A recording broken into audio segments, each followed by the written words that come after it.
Champions. तो कैसे हो आप सभी लोग। I am back with third topic. Last time मैंने सोचा था कि मैं सेकंड वीडियो में ही कॉर्पोरेट फील्ड वाला टॉपिक करवा दूंगा आपको, लेकिन थोड़ा सा ज़्यादा मैं डिटेल में घुस गया, एक्सप्लेन करने में चले गया, दैट्स वाई टाइम लग गया। But I will make sure कि वो अब मैं कवर कर पाऊँ आपका कॉर्पोरेट फील्ड है, एंड डेफिनेटली इस वीडियो में कवर हो ही जाएगा इस लेक्चर में।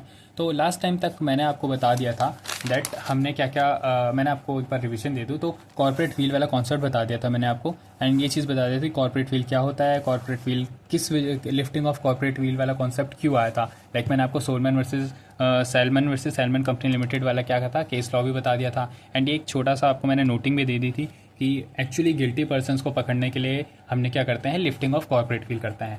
अब लिफ्टिंग ऑफ कॉर्पोरेट फील्ड किस किस केसेस में होता है, ये वाला टॉपिक हमें क्या करना है, कवर करना है इस वीडियो में। इस लेक्चर में मेरा मेन यही टॉपिक है कि मैं आपको करवा सकूँ कॉन्सेप्ट। हाँ, सो सबसे पहले गाइज हम इस चीज़ को कवर करने के लिए स्टार्ट करते हैं। एक बार टॉपिक का नाम लिख लेते हैं। This is lifting of corporate wheel. Okay guys, तो लिफ्टिंग ऑफ कॉर्पोरेट व्हील के बेसिकली दो कैटेगरी होती हैं। इसको आप ऐसे मार्क कर सकते हो, कैटेगरी। एंड मैं तो आपको गाइज रिकमेंड करूँगा कि आप ये नोट्स बना लो सो दैट कि आप एग्ज़ाम से एक दिन पहले वाले दिन जस्ट ऊपर ऊपर से देखो तो आपको कॉन्सेप्ट्स याद आ जाएं। ऐसे ही 3 पेन का, कलरफुल पेन्स का यूज़ करो गाइज, एंड आपको भी नोट्स पढ़ने में मज़ा आएगा। अब कैटेगरी ए का नाम दे देते हैं स्टैट्यूटरी प्रोविजन, एंड इसका नाम दे देते हैं जुडिशियल इंटरप्रिटेशन।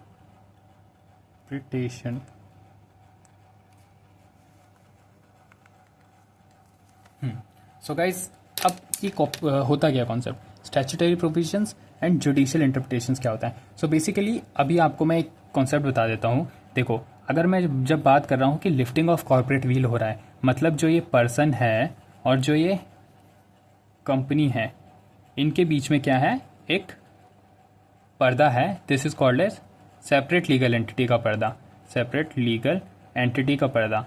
इस सेपरेट लीगल एंटिटी का मतलब है कि कंपनी अलग है और ओनर्स अलग है। कंपनी जो भी काम करती है उसके लिए उसके ओनर्स जो हैं वो रिस्पॉन्सिबल नहीं होंगे, ठीक है।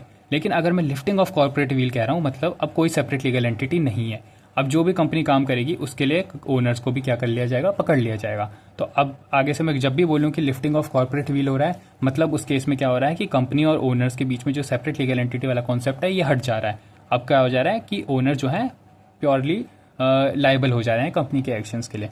तो अब कंपनी के मतलब कंपनी लॉ में कब कब किस किस केसेस में लिफ्टिंग ऑफ कॉर्पोरेट व्हील होता है, उसकी दो कैटेगरी हैं। दो रीजंस की वजह से होता है, या तो स्टैट्यूटरी प्रोविजंस की वजह से या जुडिशियल इंटरप्रिटेशंस की वजह से। अब स्टैट्यूटरी प्रोविजंस का मतलब है कि कोई लॉ के रूल्स एंड रेगुलेशन है जो कि नॉट फॉलोड। अब आपको नाम से समझ आ रहा होगा, स्टैट्यूटरी मतलब हो जाता है लॉ एंड प्रोविजंस मतलब हो जाता है रूल्स एंड रेगुलेशंस। तो यानी लॉ के रूल्स एंड रेगुलेशंस अगर कंपनी फॉलो नहीं करती है किसी किसी केस में, तो उस केस में क्या हो जाता है, लिफ्टिंग ऑफ कॉर्पोरेट व्हील हो जाता है। एंड सेकंड कैटेगरी इसमें क्या हो जाता है, तो कैटेगरी ए में कुछ कुछ ऐसे लॉज एंड रेगुलेशंस हैं जहां पे वो लॉज एंड रेगुलेशंस हमने फॉलो नहीं करे, तो उस केस में क्या हो जाएगा, लिफ्टिंग ऑफ कॉर्पोरेट व्हील हो जाएगा। वेयरएज कैटेगरी बी में क्या है, केसेस हैं। तो उन केसेस को स्टडी करने के बाद, उनकी स्टोरी स्टडी करने के बाद हमें ये लगा कि इस केस में तो क्या हो जाना चाहिए, लिफ्टिंग ऑफ कॉर्पोरेट व्हील हो जाना चाहिए। यानी इसमें क्या है, कुछ 5 केस लॉज हैं, 5 केसेस हैं। उन केसेस को पूरा स्टडी करने के बाद कोर्ट में जजमेंट दिया गया, वो ये जजमेंट दिया गया कि लिफ्टिंग ऑफ कॉर्पोरेट व्हील होना चाहिए। इस वजह से हम उन 5 केसेस लॉ को पढ़ते हैं और उसको एक सेपरेट कैटेगरी में डाल दिया है जिसको बोलते हैं जुडिशियल इंटरप्रिटेशन। इंटरप्रिटेशन मतलब कि होता है इस सिंप्लीफाइड फॉर्म, मतलब इंटरप्रिटेशन है किसी भी चीज़ को प्रॉपर देखने के बाद उससे जो कंक्लूजन निकला, that is interpretation. And judicial मतलब हो जाता है कोर्ट की, something related to court guys. तो दैट इज वाई इसको नाम दे दिया गया है जुडिशियल इंटरप्रिटेशन, यानी जुडिशियल कोर्ट के इंटरप्रिटेशन, यानी कोर्ट के केसेस। तो कोर्ट ने उन केसेस को क्या इंटरप्रेट किया, किस तरीके से अंडरस्टैंड किया, और उसमें हमने क्या जजमेंट दी कोर्ट ने कि सेपरेट लीगल एंटिटी वाला कॉन्सेप्ट जो है वो हट जाना चाहिए, corporate wheel lifting of corporate wheel हो जाना चाहिए। तो यही हमें केसेस पढ़ने हैं। सो सबसे पहले हम कैटेगरी ए पे जाते हैं गाइज। अब मैंने आपको एक चीज़ बताई कि इस केस में क्या हो रहा है, ओनर्स और कंपनी क्या हो जा रही है, एक हो जा रही है, यानी ओनर्स भी लायबल हो जा रहे हैं। तो ये काम है गाइज बहुत शर्म वाले काम। तो इसीलिए मैंने इसका एक एक्रोनिम निकाला है, शर्म, SHARM। तो यही शर्म वाले काम हैं जो आपको याद रखना है। तो एस से कोई काम है, एच से कोई काम है, ए से भी ऐसे कोई काम है, आर से भी ऐसा कोई काम है और एम से भी ऐसा कोई काम है जो आप फॉलो नहीं करोगे तो क्या हो जाएगा, लिफ्टिंग ऑफ कॉर्पोरेट व्हील हो जाएगा। एंड शर्म याद करना इज ईजी बिकॉज ये काम क्या है, शर्म वाले काम है। तो सबसे पहले चलते हैं एस पे। S is called as share certificate. अब शेयर सर्टिफिकेट क्या होता है गाइस, आप लोगों को बहुत सारी लोगों को ये चीज़ नहीं पता होगी। मैं आपको एक थोड़ा सा छोटा सा मतलब लाइक एग्जांपल दे करके शेयर सर्टिफिकेट एक्सप्लेन कर देता हूँ। तो जब भी कोई कंपनी होती है ना, ये कंपनी शेयर्स इशू करती है, आपको पता ही है। और जो ओनर है ये ओनर क्या, ये पर्सन क्या है, ये कंपनी के अगर शेयर्स लेता है तो ये कंपनी का क्या बन जाता है, ओनर बन जाता है। तो उसके पास, इस पर्सन के पास क्या प्रूफ है कि ये इस कंपनी के शेयर्स ओन करता है। तो वही शेयर्स को जो एक सर्टिफिकेट होता है, एक पेपर फॉर्म में एक सर्टिफिकेट होता है, इस सर्टिफिकेट पे सब कुछ लिखा होता है कि इस पर्सन ने ये शेयर्स ओन करे हैं, इस कंपनी में ओन करे हैं, इतने अमाउंट के शेयर्स हैं, इसने इतना अमाउंट पे किया था। तो that is called as share certificate. तो ये शेयर सर्टिफिकेट ही एक्चुअल में क्या होता है, एक लीगल प्रूफ होता है एक पर्सन को इस कंपनी का ओनर बनाने के लिए। तो बेसिकली शेयर्स को कि इस बंदे ने कितने शेयर्स ओन किए हैं, क्या ओन किया है, तो that is called eight share certificate. तो आप एक जनरल अंडरस्टैंडिंग ले सकते हो कि इसके पास एक प्रूफ है, ये शेयर्स हैं, तो that shares is called eight share certificate. इसको ऐसे ज्यूम करके चल लो। अब ये है शेयर सर्टिफिकेट। तो इससे लेकर के क्या प्रोविजन बनाया है कंपनी ने, इस केस में निकाला है company fails to deliver share certificate. तो बेसिकली एक प्रोविजन है। अब मैंने आपको बताया ना कि यहाँ पे एक प्रोविजन है, वो प्रोविजन फॉलो नहीं होता है, यानी एक रूल्स एंड रेगुलेशन है, वो रूल्स एंड रेगुलेशन फॉलो नहीं होते हैं, तो क्या हो जाता है, लिफ्टिंग ऑफ कॉर्पोरेट व्हील हो जाता है। अब शेयर सर्टिफिकेट के लेकर के क्या प्रोविजन है, इस केस में क्या प्रोविजन है, ये प्रोविजन कहता है कि कंपनी मैं पूरा इंग्लिश में लिख रहा हूँ सो दैट कि आप नोट्स भी बना पाओ। Company has to deliver share या फिर debenture certificate within prescribed time. If not, every officer in default is punishable with fine. So provision यही है, प्रोविज़न ये कहता है कि हर एक कंपनी को डिलीवर करना होता है शेयर या फिर डिवेंचर सर्टिफिकेट एक प्रिस्क्राइब्ड टाइम के अंदर, और अगर नहीं करा वो टाइम के अंदर डिलीवर वो शेयर सर्टिफिकेट या डिवेंचर सर्टिफिकेट, तो क्या हो जाता है, हर एक ऑफिसर पे क्या लग जाता है, फाइन लग जाता है। और यही प्रोविज़न को अगर हमने फेल कर दिया, यानी company fails to deliver share certificate, तो क्या हो जाता है, लिफ्टिंग ऑफ कॉर्पोरेट व्हील हो जाता है। Okay guys. अब सेकंड क्या आता है, एस के बाद H is holding subsidiary company. And I am gonna explain you वाला टॉपिक। इसमें कुछ 2 3 4 चीज़ें हैं जो आप लोगों को अंडरस्टैंड करनी है गाइस, जो कि बहुत इंपॉर्टेंट इस कॉन्सेप्ट को समझने के लिए, होल्डिंग सब्सिडी कंपनी के लिए। पहले इसकी एक को नोटिंग दे देता हूँ। ये नोटिंग क्या होती है, इसको ऐसे लिख सकते हो, every holding company is required to attach balance sheet and P&L and report of director and auditor report of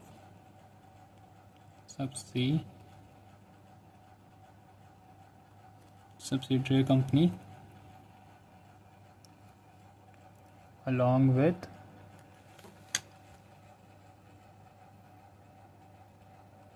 its own accounts. I hope you are getting this. तो बेसिकली मेरे को आपको बताना है कि होल्डिंग क्या होता है एंड सब्सिडरी कंपनी क्या होता है। सबसे पहले मैं ये बताता हूँ। तो बेसिकली एक बड़ी कंपनी है, एक छोटी कंपनी है, ठीक है। ये एक कंपनी है, ये भी एक कंपनी है। ये अपने ऑपरेशंस कर रही है, ठीक है, एंड ये अपने ऑपरेशंस कर रही है। तो बाई चांस अगर एक कंपनी इस कंपनी के 51% शेयर्स को ले लेती है तो that company becomes holding company and ये बन जाती है सब्सिडरी कंपनी। तो इसको हम ऐसे ही बोल सकते हैं, ये कंपनी बन जाती है पापा कंपनी और ये कंपनी बन जाती है बेबी कंपनी। ओके गाइस, तो यही कॉन्सेप्ट रहता है कि होल्डिंग कंपनी इज पापा company and subsidiary company is baby company. तो एक प्रोविजन है लॉ में ये लिखा हुआ है कि हर एक होल्डिंग कंपनी जो है उसको इज रिक्वायर्ड टू अटैच, वो अटैच करेगी क्या, balance sheet, PNL and report of director and auditor की रिपोर्ट किसकी, एक सब्सिडरी कंपनी की। यानी इस पापा कंपनी की जो सब्सिडरी बेबी कंपनी है, जो सब्सिडरी कंपनी है, इस होल्डिंग कंपनी की जो सब्सिडरी कंपनी है, वो सब्सिडरी कंपनी की क्या है, अब इस कंपनी की भी खुद की बैलेंस शीट होगी, डायरेक्टर्स होंगे, ऑडिटर्स होंगे, है ना। तो इसकी जो ये सब्सिडरी कंपनी है, इस कंपनी की जो balance sheet, PNL, report of director, auditor report, ये क्या करेगी, अपने अकाउंट्स के साथ, जब ये कंपनी अपने अकाउंट्स फाइल करेगी आरओसी के पास, तो वो उस टाइम पे अपनी सब्सिडरी कंपनी के अकाउंट्स भी क्या करेगी, आरओसी के पास सबमिट करेगी along with its own accounts. अपने अकाउंट्स के साथ साथ वो इस सब्सिडरी कंपनी के भी अकाउंट्स को क्या करेगी, फाइल करेगी। अब मैंने आपको बताया ना कि इस केस में, इन सारे केसेस में क्या हो रहा है, प्रोविजन है। प्रोविजन अगर फॉलो नहीं करा, यानी लॉ एंड रेगुलेशन है, वो लॉ एंड रेगुलेशन फॉलो नहीं किया तो क्या हो जाएगा, कॉर्पोरेट व्हील हो जाएगा, लिफ्टिंग ऑफ कॉर्पोरेट व्हील हो जाएगा। तो प्रोविजन क्या है, प्रोविजन यही है कि होल्डिंग कंपनी सब्सिडरी कंपनी के क्या करेगी, balance sheet, PNL, report of director, auditor की रिपोर्ट, इन सबको क्या करेगी, फाइल करेगी।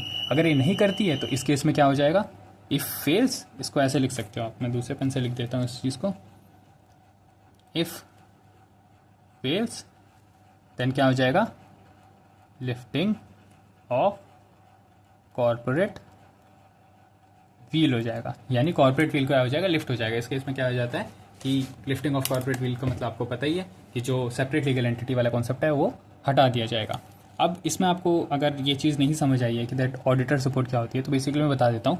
एक लॉ का प्रोविजन है कि हर एक कंपनी को क्या करना पड़ता है, अपनी अकाउंट्स की, इंटरनल अकाउंट्स की इंटरनल इंस्पेक्शन करानी पड़ती है एक बाहर वाले से, एक आउटसाइडर से, आउटसाइडर। और ये जो आउटसाइडर हो रहा है, ये आउटसाइडर क्या होता है, एक सीए होता है। यानी जो हम कोर्स कर रहे हैं, ये सीए जो है, ये सीए क्या करेगा, एक कंपनी की इंटरनल रिकॉर्ड्स को सब कुछ चेक करने के लिए कि वेदर सारे रिकॉर्ड्स और सब कुछ कोई फ्रॉड तो नहीं हो रहा है, वो सब चेक करने के लिए क्या करेगा, एक आउटसाइडर यानी कि जो एक सीए आएगा वो इस कंपनी में आएगा, सब कुछ चेक करेगा और उसके बाद एक रिपोर्ट देगा कि हाँ भाई ये मैंने कंपनी देख ली है, ये कंपनी एकदम सही है। तो दैट इज़ ऑडिटर। वो पर्सन क्या होता है, एक ऑडिटर होता है। तो वो ऑडिटर क्या करता है, एक रिपोर्ट देता है। और ये कंपलसरी होता है हर कंपनी के लिए कि वो अपने मतलब कैपिटल के हिसाब से भी होता है, अपना टर्नओवर के हिसाब से होता है कि कितना अर्न कर रही है, उस हिसाब से देखा जाता है। तो हर कंपनी के लिए क्या होता है, मैंडेटरी होता है कि वो एक ऑडिटर लेकर के आए एंड ऑडिटर क्या करे, अपनी एक रिपोर्ट दे कंपनी को लेकर के। तो यही प्रोविजन था गाइस कि एक होल्डिंग कंपनी अपनी सब्सिडरी कंपनी के क्या अकाउंट्स को, बैलेंस शीट, पीएनएल रिपोर्ट्स को क्या करेगी, फाइल करेगी। अगर वो फाइल नहीं करती है तो क्या हो जाएगा, लिफ्टिंग ऑफ कॉर्पोरेट व्हील हो जाएगा। अब बढ़ते हैं हम अपने थर्ड केस की तरफ, जो कि है ए वाला केस। सो अगर आपको याद होगा इस, तो हम ये कर रहे हैं SHARM वाला केस। एस मैं आपको कर चुका हूँ। एस वाला केस क्या है, शेयर सर्टिफिकेट। एच वाला केस क्या है, होल्डिंग सब्सिडरी। अब हमारा क्या है, ए वाला केस है। सो ए लिख करके हेडिंग लिखते हैं एंड कंटिन्यू करते हैं। ए मतलब क्या कहता है हमारा,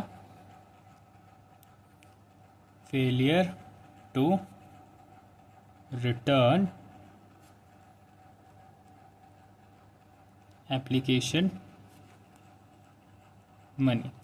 तो failure to return application money, ये क्या होता है? इसके लिए मेरे को आपको थोड़ा सा शेयर्स वाला कॉन्सेप्ट बताना पड़ेगा। मैं आपको एक चीज़ थोड़ा सा ओवरव्यू दे देता हूँ। अगर आपको ये चीज़ नहीं क्लियर हो तो मैंने इशू ऑफ शेयर्स की एक वीडियो बनाई हुई है, उसमें I guess second lecture, first और सेकंड लेक्चर जो है बेसिक्स को लेकर के है, तो उसमें आप जाकर के इसको डिटेल में पढ़ सकते हो।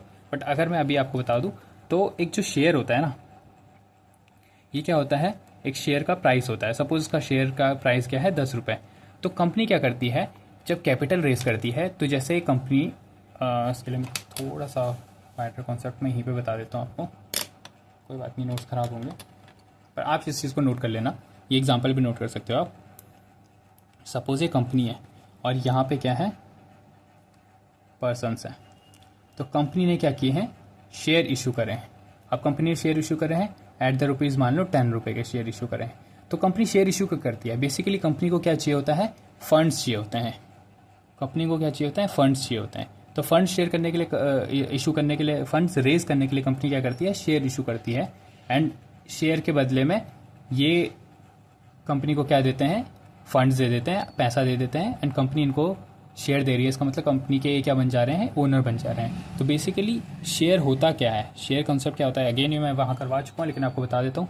जो कंपनी की कैपिटल होती है, कंपनी की जो कैपिटल होती है, कंपनी क्या होती है? बहुत बड़े लेवल पे काम करती है, तो कंपनी की कैपिटल रिक्वायरमेंट भी बहुत ज़्यादा होती है। तो कोई एक पर्सन वो पूरी कैपिटल दे नहीं सकता है, इसलिए कंपनी क्या करती है? अपनी कैपिटल को ब्रेक डाउन कर देती है स्मॉल पार्ट्स में। अब कंपनी ने अपनी कैपिटल को स्मॉल पार्ट्स में ब्रेक डाउन कर दिया है। सो अगर इसको ऐसे एज्यूम करो कि मैं आपसे 1000 रुपीज़ मांगूँ, तो आपको क्या है? रिस्क लगेगा कि यार मैं पूरे 1000 रुपीज़ कैसे दे दूँ। लेकिन अगर मैं अपने 10 फ्रेंड्स से 100 रुपीज़ मांगूँ, तो क्या है? हर फ्रेंड को कितना रुपए देना पड़ेगा? 100 रुपये देना पड़ेगा। तो वो कम रिस्क है ना। लाइक मेरे तो, अगर मेरा एक फ्रेंड है तो उस फ्रेंड के ऊपर कितना रिस्क जाएगा? 100 रुपीज़ का रिस्क जाएगा। ऐसे ही मेरे 10 फ्रेंड के ऊपर कितना आएगा? 100 रुपीज़ का रिस्क जाएगा, जो कि कम है। वेदर अगर मैं एक ही पर्सन से 1000 रुपीज़ मांगता तो उसके ऊपर बहुत बर्डन पड़ जाता। तो इसीलिए कंपनी क्या करती है? अपनी कैपिटल को ब्रेक डाउन कर देती है स्मॉल पार्ट्स में, और यही स्मॉल पार्ट्स क्या कर जाते हैं? हमारे शेयर्स हो जाते हैं। तो शेयर्स की यूनिट में हम क्या कर देते हैं? अपने कैपिटल को ब्रेक डाउन कर देती है। तो कंपनी की मान लो 1 लाख रुपए क्या है? कैपिटल है। तो कंपनी इसको ब्रेक डाउन कर देगी 10 रुपीज़ के ईच पार्ट्स में। तो ऐसे कितने पार्ट्स हो जाएंगे कंपनी के? 10,000 पार्ट्स हो जाएंगे कैपिटल के। कंपनी के 10,000 पार्ट्स हो जाएंगे, इस कैपिटल के 10,000 पार्ट्स हो जाएंगे।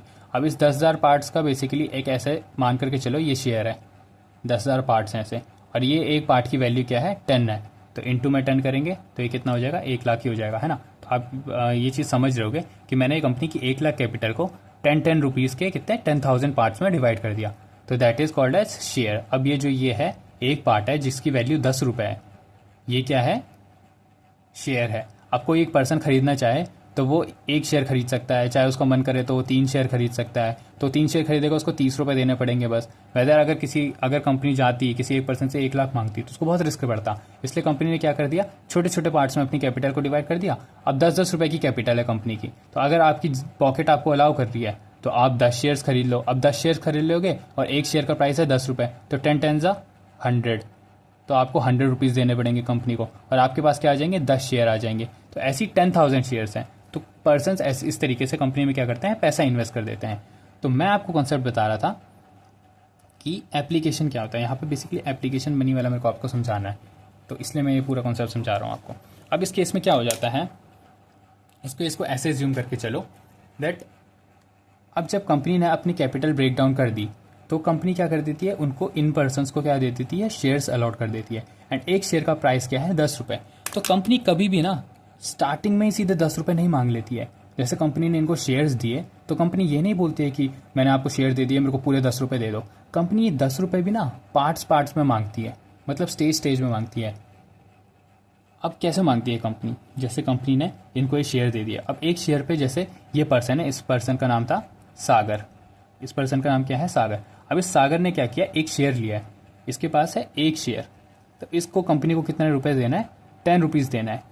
तो सागर इज़ रेडी एकदम कि मेरे को कंपनी मांगे और मैं उसको 10 रुपये दे दूंगा। लेकिन कंपनी क्या करती है? कभी भी सीधे 10 रुपये नहीं मांगती है। कंपनी 10 रुपये पार्ट्स के टाइम पे मांगती है। वो ऐसा हो सकता है हर साल अलग अलग कभी भी कभी भी बोल सकती है कि मुझे इतना रुपए दो और कितना, बट टोटल कंपनी कितने मांगेगी, 10 रुपये मांगेगी। तो सबसे पहले कंपनी मांगती है एप्लीकेशन की फॉर्म में। एप्लीकेशन में अगेन कहूँगा, मैंने इशू ऑफ शेयर्स में सेकंड लेक्चर में पार्ट करवाया हुआ है बहुत डिटेल में, तो आप वहाँ भी देख सकते हो। एप्लीकेशन, सेकंड अलॉटमेंट, फिर कॉल्स की फॉर्म में। तो ऐसे 3 स्टेजेस में कंपनी क्या करती है, ये 10 रुपये मांग सकती है। सपोज एप्लीकेशन के फॉर्म में वो 5 रुपये मांग लेती है, अलॉटमेंट के टाइम पे वो 2 रुपये मांग लेती है, एंड कॉल्स के नाम पे वो 3 रुपये मांग लेती है। तो ऐसे टोटल कंपनी ने 10 रुपये सागर से ले लिए। लेकिन एप्लीकेशन के टाइम पे कंपनी ने कितने मांगे, 5 रुपीज़ ही मांगे उससे। तो that is it is called as application. तो इस पार्ट को क्या कहते हैं, एप्लीकेशन कहते हैं। तो वही ये कह रहा है कि कंपनी, तो बेसिकली इसमें होता क्या है कि जब कंपनी एप्लीकेशन के लिए पैसा देता है, लाइक एक पर्सन शेयर्स खरीदता कैसे है, तो कंपनी क्या करती है, ऐसे शेयर्स इशू कर देती है मार्केट में। कंपनी ऐसे कभी पर्सन के पास नहीं जाती, मार्केट में इशू कर देती है। अब इस मार्केट में जाकर के ये पर्सन क्या करता है, कंपनी को क्या लिखता है, मार्केट में देखता है कि ये कंपनी ने शेयर इशू करे हैं, तो ये सागर क्या करेगा, कंपनी को क्या करेगा, एक एप्लीकेशन लिखेगा और बोलेगा मुझे एक शेयर चाहिए और ये रहा आपका अमाउंट। कंपनी को कितना दे देगा, 5 रुपये, क्योंकि कंपनी ने एप्लीकेशन पे कितना मांगा है, 5 रुपीज़ मांगा है। तो कंपनी को क्या दे देगा, एप्लीकेशन लिख करके एक 5 रुपये दे देगा। और फिर जब कंपनी इसकी एप्लीकेशन पढ़ेगी तो कंपनी डिसाइड करेगी कि मेरे को रिजेक्ट करना है इसका ऑफ़र या फिर इसका ऑफ़र एक्सेप्ट करना है। ठीक है, मतलब इस सागर ने क्या किया, एप्लीकेशन दिए कि मुझे एक शेयर चाहिए, और कंपनी ने ऐसे कितने शेयर्स इशू करे हैं, अभी 10,000 शेयर्स इशू करे हैं मान करके चलो। तो सागर का क्या मन कर गया कि यार मैं एक शेयर खरीद लेता हूँ, 10 रुपये का ही तो है। ठीक है, तो सागर ने एप्लीकेशन लिख दी एक शेयर, और उसने 5 रुपये जो कंपनी ने मांगे थे एप्लीकेशन पे वो दे दिए। अब कंपनी ने क्या सोचा कि यार इस बंदे ने सिर्फ एक शेयर मांगा है, इसको क्यों ही बेचूं, मैं एक शेयर का मालिक क्यों ही बनाऊँ, इससे अच्छा मैं किसी और को दे देता हूँ। कंपनी का जो भी मन किया, कंपनी ने इसका ऑफर क्या कर दिया, रिजेक्ट कर दिया, इसकी एप्लीकेशन क्या कर दी, रिजेक्ट कर दी। अगर एक्सेप्ट कर लेती तो कंपनी इसको क्या देती थी, शेयर दे देती। अब कंपनी ने इसका ऑफर क्या है, रिजेक्ट कर दिया। तो जब रिजेक्ट कर दिया तो कंपनी के पास जो इसने 5 रुपये भेजे थे एप्लीकेशन के साथ, कंपनी इसको क्या करेगी, रिफंड करेगी। तो यही बात कर रहा है कि failure to return application money. अब ये सागर का जो 5 रुपये था, ये क्या था, एप्लीकेशन का मनी था, क्योंकि सागर ने क्या किया था, अप्लाई किया था, एप्लीकेशन भेजी थी। तो यही एप्लीकेशन का जो मनी है इसको रिटर्न करना पड़ता है कंपनी को। कंपनी ने क्या कर दिया, रिजेक्ट कर दिया ना ऑफर इसका प्रपोजल कि मेरे को शेयर चाहिए। तो कंपनी क्या करेगी, इसका जो एप्लीकेशन का 5 रुपये कंपनी के पास आया वो रिटर्न करेगी। तो वही केस में अगर कंपनी फेल हो जाती है, return the application money, A stands for application money. तो अगर एप्लीकेशन मनी जो है कंपनी रिटर्न करने में फेल हो जाती है तो कंपनी को क्या हो जाता है, लिफ्टिंग ऑफ कॉर्पोरेट व्हील हो जाता है। तो अगेन इट्स अ प्रोविजन, क्या है, इट्स प्योर अकाउंट्स का कॉन्सेप्ट ही काफ़ी डिटेल्ड है, पर मैं आपको सजेस्ट करूंगा एक बार इशू ऑफ शेयर्स का जो मेरी प्लेलिस्ट है उसमें second lecture, most probably first lecture भी देख सकते हो, वो भी कंपनी का इंट्रोडक्शन ही है। तो फर्स्ट एंड सेकंड लेक्चर्स आप ये 2 लेक्चर देख लेना। या सो इसमें प्रोविजन है, if minimum subscription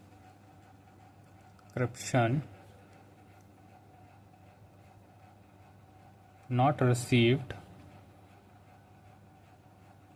within prescribed time, directors liable to return money and may require to refund money with interest। Basically ये प्रोविज़न क्या कहता है, देखो ये क्या है, मैंने प्रोविज़न लिखा है, अगर ये फॉलो नहीं हुआ तो क्या हो जाएगा, लिफ्टिंग ऑफ कॉर्पोरेट व्हील हो जाएगा। तो अब मैं बेसिकली क्या बताना चाह रहा हूँ, देखो एक ना कंपनी का एक और प्रोविज़न है, कंपनी लॉ में एक प्रोविज़न है कि जैसे कंपनी ने 10,000 शेयर्स क्या किए थे, इशू किए थे, तो ये रिक्वायरमेंट है कि कम से कम 90% मिनिमम सब्सक्रिप्शन होनी चाहिए। मतलब कम से कम 90% शेयर्स तो लोग ने खरीदने ही चाहिए। ऐसा भी हो सकता है ना कि कंपनी ने 10,000 शेयर्स खरीदे लेकिन लोग बहुत कम इंटरेस्टेड थे, नई कंपनी थी इसलिए कंपनी ने इसके शेयर्स ही नहीं खरीदे, कोई भी शेयर नहीं खरीदे तो कंपनी कोई भी शेयर नहीं बिका। ऐसा भी हो सकता है कई बार। तो एक प्रोविज़न है कि अगर कंपनी शेयर इशू करती है तो कम से कम 90% शेयर्स तो सब्सक्राइब होने ही चाहिए। है, इसका अगर 10,000 का मैं 90% करूँ तो यानी कहता है कि कम से कम 9,000 शेयर्स क्या होने चाहिए, 9,000 शेयर्स बिकने चाहिए, यानी 9,000 शेयर्स लोगों ने खरीदने चाहिए, तभी जाकर के क्या माना जाएगा इसको, ये जो कंपनी ने इशू किया है इस इशू को वैलिड माना जाएगा। जो कंपनी 10,000 शेयर इशू कर रहे हैं इसको वैलिड माना जाएगा।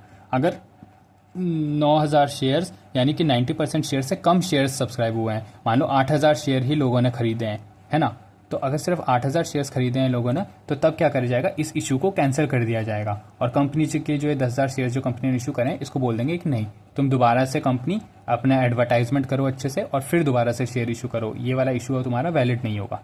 ठीक है, तो ऐसे केस में क्या होता है कि कंपनी के पास जो एप्लीकेशन आई होती है, जैसे अगर 8,000 शेयर्स कंपनी 8,000 शेयर्स बिके हैं तो इन 8,000 शेयर्स पे क्या आई होगी, कंपनी के पास एप्लीकेशन आई होगी, तभी तो पता चला ना कि 8,000 शेयर बिके हैं। तो 8,000 शेयर्स पे क्या आई होगी, एप्लीकेशन आई होगी, और एप्लीकेशन के साथ मनी भी आया होगा, तो 5 रुपये आया होगा हर शेयर पे, और ऐसे 8,000 शेयर बिके हैं तो ऐसे टोटल कितना अमाउंट आया होगा कंपनी के पास, 40,000 रुपीज़ आया होगा। तो अब क्या हुआ है कि मिनिमम सब्सक्रिप्शन लिमिट जो है, मिनिमम सब्सक्रिप्शन लिमिट क्या है कि मिनिमम कितने सब्सक्राइब होने चाहिए, 90% शेयर्स, तो मिनिमम सब्सक्रिप्शन लिमिट तो हिट हुई नहीं।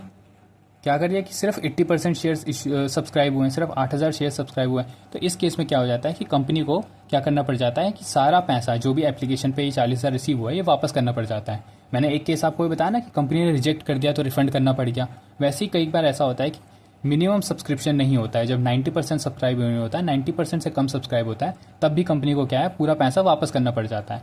तो if minimum subscription not received, जो मिनिमम सब्सक्रिप्शन है यानी 9,000 रुपये सब्सक्रिप्शन मिनिमम जो है वो रिसीव नहीं हुई है विद इन प्रिस्क्राइब्ड टाइम, एक टाइम के अंदर अंदर नहीं रिसीव हुई है, तो डायरेक्टर्स को क्या करना पड़ जाता है, रिटर्न करना पड़ जाता है मनी। और कौन सा मनी, एप्लीकेशन वाला मनी, कौन सा मनी, एप्लीकेशन वाला मनी रिटर्न करना पड़ जाता है।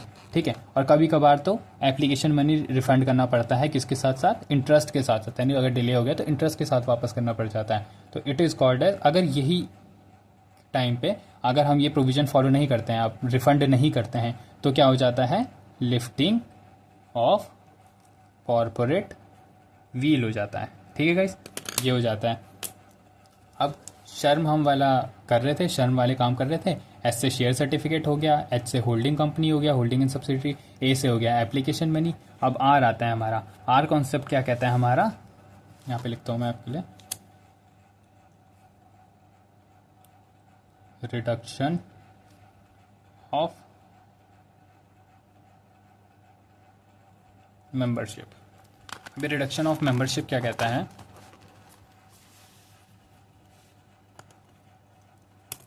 इस कॉन्सेप्ट को ऐसे लेकर के चलो, आपको ये प्रोविज़न पता ही होगा, एक प्राइवेट कंपनी के लिए मिनिमम 2 मेंबर्स होने चाहिए, एक पब्लिक कंपनी के लिए मिनिमम 7 मेंबर्स होने चाहिए, एंड ओपीसी के लिए तो आपको पता ही है एक ही मेंबर चाहिए मिनिमम, अगर कंपनी आपको स्टार्ट करनी है तो ये क्या है, लॉ की रिक्वायरमेंट है।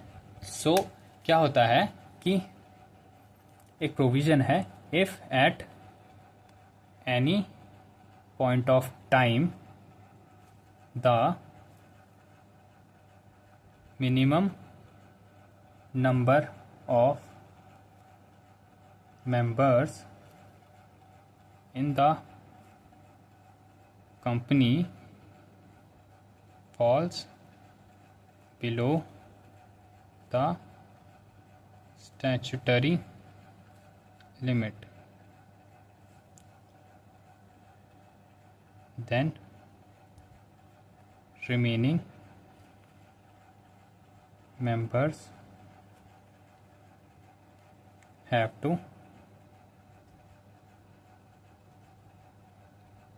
increase the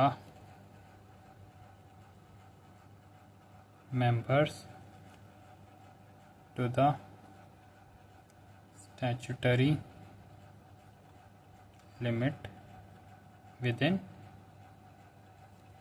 6 months. Otherwise, the penalty of, otherwise the liability of members become unlimited. Okay guys, ये वाला प्रोविज़न होता है। तो ये प्रोविज़न क्या कहता है? ये प्रोविज़न सिंपली एक बात कहता है कि आपको पता है कि हर कंपनी में 2 7 मतलब प्राइवेट कंपनी को चलाना है तो कम से कम 2 मेंबर होने चाहिए, पब्लिक कंपनी को चलाना है तो 7 मेंबर्स होने चाहिए। तो ये चाह रहा है कि अगर किसी भी टाइम पे जो मिनिमम नंबर ऑफ मेंबर्स हैं एक कंपनी में, जैसे प्राइवेट कंपनी थी, प्राइवेट कंपनी में 2 मेंबर्स चाहिए होते हैं, 2 मेंबर्स थे, 2 में से एक मेंबर की डेथ हो गई, अब सिर्फ एक मेंबर बचा है, तो ये क्या हो जाता है, स्टैच्यूटरी लिमिट, जो स्टैच्यूटरी लिमिट है वो है 2 मेंबर्स की लिमिट, कि कम से कम 2 मेंबर होने चाहिए। पर अब कितना बचे हैं? सिर्फ एक बचे हैं। तो ये कह रहा है कि रिमेनिंग मेंबर्स की क्या है, रिस्पॉन्सिबिलिटी है कि उनको क्या करना है, इंक्रीज़ करना है members to the statutory limit. जो रिमेनिंग मेंबर्स हैं उनकी रिस्पॉन्सिबिलिटी बनती है कि वो ये जो मिनिमम नंबर वाली रिक्वायरमेंट है कि 2 होने ही चाहिए, वो एक की रिस्पॉन्सिबिलिटी बनती है कि वो एक और कोई से मेंबर लेकर के आए और फिर कंपनी को स्टार्ट करे। और उसके पास कितने महीने का टाइम है? 6 महीने का टाइम है कि वो क्या करे कि ऐसे लिमिट को पूरा करे। जैसे 7 मेंबर्स थे, पब्लिक कंपनी की केस है, 7 में से एक मेंबर रिटायर हो गया या फिर उसने छोड़ दिया कंपनी, तो बचे हुए 6 जो मेंबर्स हैं उनकी रिस्पॉन्सिबिलिटी बनती है कि वो क्या करें, कंपनी को फिर से पूरा करें, फिर से मेंबर्स को लेकर के आएँ।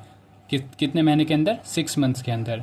अदरवाइज़ क्या हो जाएगा, जो लाइबिलिटी है बचे हुए मेंबर्स की वो क्या हो जाएगी, अनलिमिटेड हो जाएगी। 6 महीने के बाद क्या हो जाएगी, जो बचे हुए मेंबर्स हैं उनकी लाइबिलिटी क्या हो जाएगी, अनलिमिटेड हो जाएगी। इसके बाद गाइस हमारा लास्ट जो बचता है वो बचता है एम वाला पॉइंट। इस एम वाला पॉइंट का क्या मतलब है उसको मैं आपको लेकर के चलता हूँ। अब जो हमारा स्टैच्यूटरी प्रोविजंस जो हम वॉयलेट कर रहे थे, लॉज कर रहे थे, उसमें हमारा एक पॉइंट आ जाता है एम। क्या कहता है हमारा? मिस रिप्रेजेंटेशन इन प्रॉस्पेक्टस। अब इसमें एक चीज़ मेरे को आपको बतानी है कि ये प्रॉस्पेक्टस क्या होता है। देखो प्रॉस्पेक्टस क्या होता है गाइस, कि मैंने अभी आपको बताया कि एक कंपनी है, जब कंपनी मार्केट में, इसको मार्केट मान करके चलो, ये है मार्केट और ये है कंपनी। ये कंपनी क्या कर रही है, मार्केट में जा रही है शेयर इशू करने, ठीक है। अब इस मार्केट में क्या है, बहुत सारे लोग हैं, तो अब लोग ऐसे ही थोड़ा बिना बात के कंपनी को पैसे दे देंगे, कंपनी के शेयर से ले लेंगे। तो कंपनी क्या करती है, एक प्रॉस्पेक्टस निकालती है। प्रॉस्पेक्टस इज़ नथिंग बट एक डॉक्यूमेंट होता है, बहुत सारे पीडीएफ हो सकती है, इलेक्ट्रॉनिक फॉर्म में हो सकता है, बहुत सारी डॉक्यूमेंट होता है। इस डॉक्यूमेंट में क्या लिखा होता है, सारी इन्फॉर्मेशन होती है। कौन सी इन्फॉर्मेशन होती है, कि हम इतना अमाउंट रेस कर रहे हैं, इस अमाउंट से हम क्या करेंगे, किस प्रोजेक्ट में इन्वेस्ट करने वाले हैं, सो दैट क्या हो जाए, इन इन्वेस्टर्स को हम क्या कर सकें, अपनी तरफ बुला सकें, अट्रैक्ट कर सकें। तो उन अट्रैक्ट करने के लिए एक प्रॉस्पेक्टस इशू करती है। This prospectus is not just like advertisement की तरह यूज़ होता है। तो ये इसको प्रॉस्पेक्टस बोलते हैं। एक रिपोर्ट होती है जिसमें बहुत सारी चीज़ें लिखी होती है कि हमारी इतनी अच्छी रेपुटेशन है, हम ये बिज़नेस करते हैं, बस एक एडवर्टाइजमेंट की तरह, सो दैट कि कंपनी क्या है, इसको इशू करके इन जो पोटेंशियल शेयर वो है, पब्लिक है जो पैसा दे सकती है, उनको अट्रैक्ट कर सके अपने सब। That is prospectus. तो अब क्या होता है कि एक प्रोविज़न है, ये क्या कहता है, मैं भी आपको ये भी लिखवा देता हूँ। एवरी डायरेक्टर, फटाफट कंप्लीट करते हैं गाइस इसको, वीडियो बड़ी हो रही है। Every director, promoter and every other director, promoter and every other person who authorizes such issue of share shall be liable towards those who subscribed for shares on faith of untrue statement. These person criminally liable.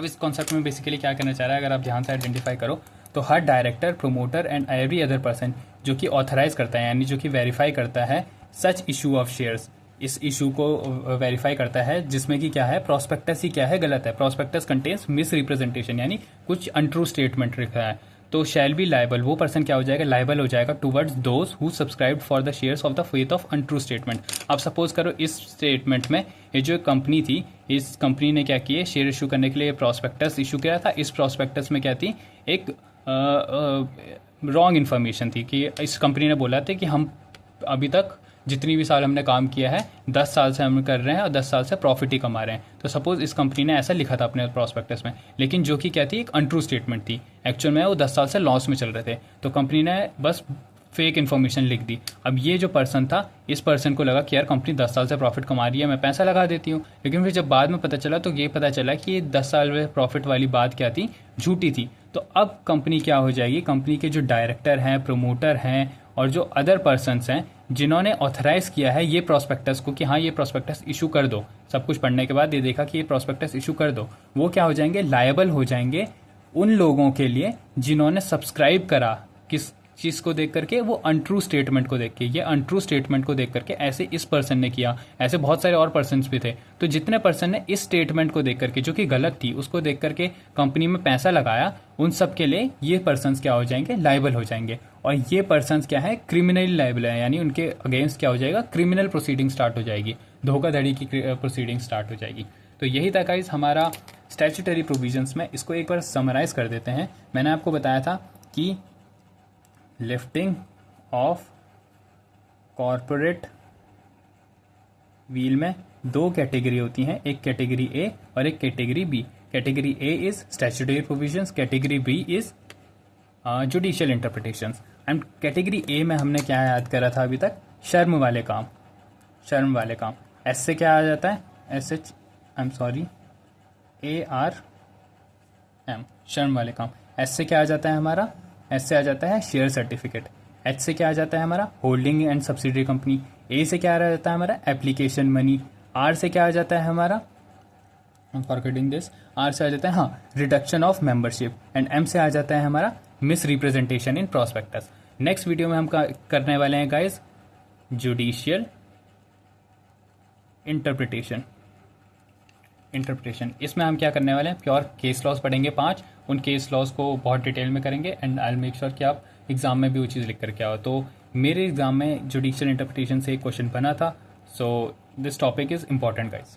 Thank you so much. And आपको जो भी recommendation हो, जो भी suggestion हो, please make sure कि आपको comment section में डालें सो दैट कि मैं भी इम्प्रूव कर सकूँ। Thank you so much guys.